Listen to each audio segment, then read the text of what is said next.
Samtang sa pikas bahin day apprentice nga nagsugo sa mga minor nga pangitaon ang cellphone bugti sa usa ka libo posibleng makasuhan.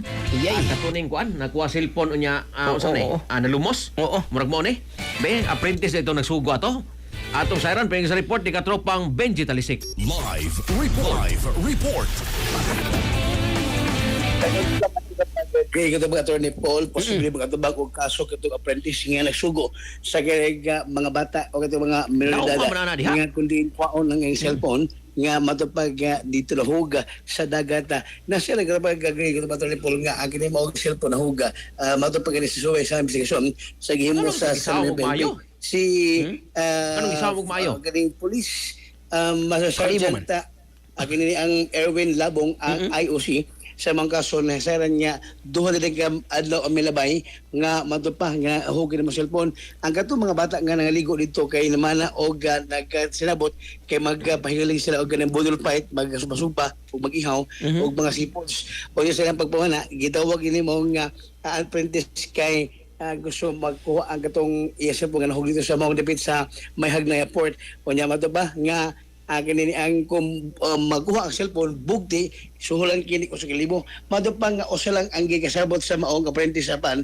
sanglit nga siman ubat ang nagkauban mato ang kining 17 anyos o kaning 15 anyos rather nga kaning namatay ang ni appeal po kay boarding ganyo ba nga kining makuha tong kung magsipa makuha bugti sa kalibo so na siya 1,000 pesos sanglit niya pambaon so mato nga ni appeal ko ni pagkasawm ang sa pila ka minuto nga pangita ay wa makita cellphone apan ang kining tulo nga gauban kining ko na nakahawal sa dagat apan ang kining usa si ang kining ang katong namatay katapang katripol nga si Mark Samson ang kinsang wa kini maka kanang maka sa dagat boto nga ilang pangita Nganong gisawon mo pud maayo niya katropang Benji?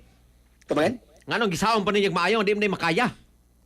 Actually, ang kini mong 15 anyos katubang Gregi ko siya kanang mauto pasamahan kaya ito mga naming amahan nga nga si Kuan si kay amahan nung sa mga nga biktima amato si Jomar Samson mato pa niya nga nagbisag 15 anyos pero kahibaw ni sa Mulangoy o niya mama ni kay laging dagat man pero posible nga tungod sa kares to big kaya kung sa pantala umurag ang kada murag kusuko posible nga napakukay ko sa simento sa ang pantalan area mato nga resulta kapag pagkuksing og nahudag hangin o niya ang kini flashlight niya nagpampaw pagyud mo to nga wa na magsiga wa gyud siya magkiting katong gigi Gabi ni gisaw?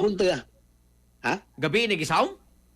Gagabi so Domingos gabi gabi gisaw? ni mga bandis o niya napagapatay lawas kini mo ang biktima pagkaugma na Lunes alas 7 na sa gabi katong gigi ang posibleng kaso nga matubang o kining ma-file ang kaso nga kining reckless imprudence kasunod to homicide ang magiging karon sa Senami Penping ipasakay Ang kaning apprentice mo ni tag-iya sa cellphone yun.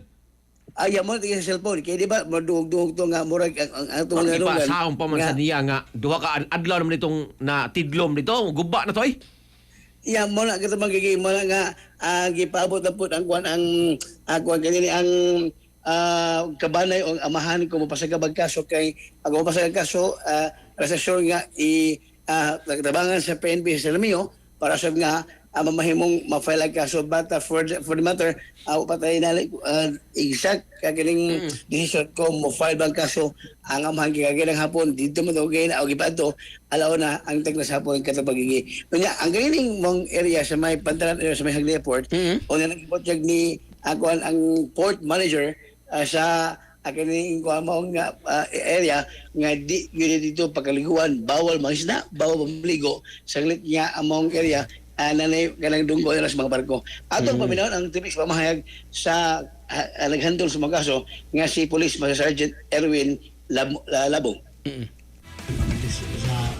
sa among ilang tao karon naay posibilidad nga naay tulubago ng apprentice sa namatay nga bata. Mo tamong gikuan sa ginikanan nga kung willing sila kuan mo tamong pabalikon ang ginikanan diri karon kung naas bakante nga kuan kay lagi pud napay gihaya silang kuan So kung willing ang gini ka na sir mo, isigil sila ng affidavit, this time, Okay. data ko, sila magiging ang importante, gini ka na. Kasi possible case, atong iwan, bisa itong iwan. Sa karon among gilantaw nga possible case mo is reckless imprudence.